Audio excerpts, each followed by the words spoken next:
even in the time that you've been here, we've seen a big shift towards green technology and the changes that we've seen in what we eat and the chemicals that we use outside.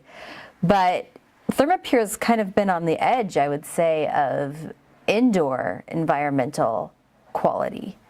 What advantages does ThermaPure offer to people who want to reduce chemicals indoors? A number of years ago, in our buildings, we began to see more kind of artificial products, synthetic products, and the problem with these was off-gassing. So they would off-gas chemicals, and that was we began to experience sick building syndrome and certain illnesses in the buildings.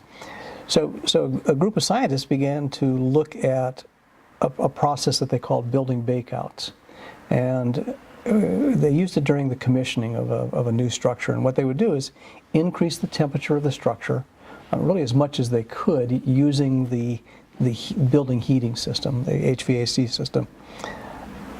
It worked. It caused these products to off-gas the chemicals, and so the chemicals would become vapor, and the problem was that the building didn't have the ability to exhaust it, and so it would reabsorb to or adsorb to different products, to carpeting, to walls, to furniture, things like that. So in some ways that actually made the problem worse.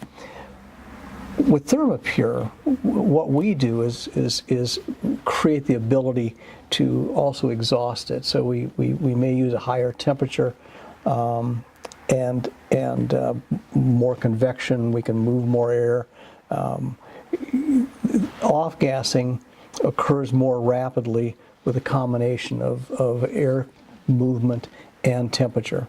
So we've been very successful with formaldehyde projects where maybe it was a new kitchen and you were trying to remove the formaldehyde from glues in these synthetic materials, man-made wood materials, things like that. We get more and more people who are having chemical sensitivity to these things. Absolutely, absolutely. I think it's a major issue.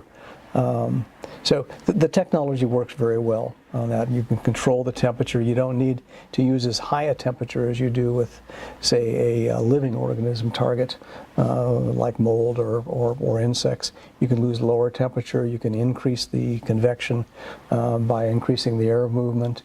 You still want to use filtration because you will create particulate, and it may be a multiple day project actually, but it will work as the original bake-out was conceived.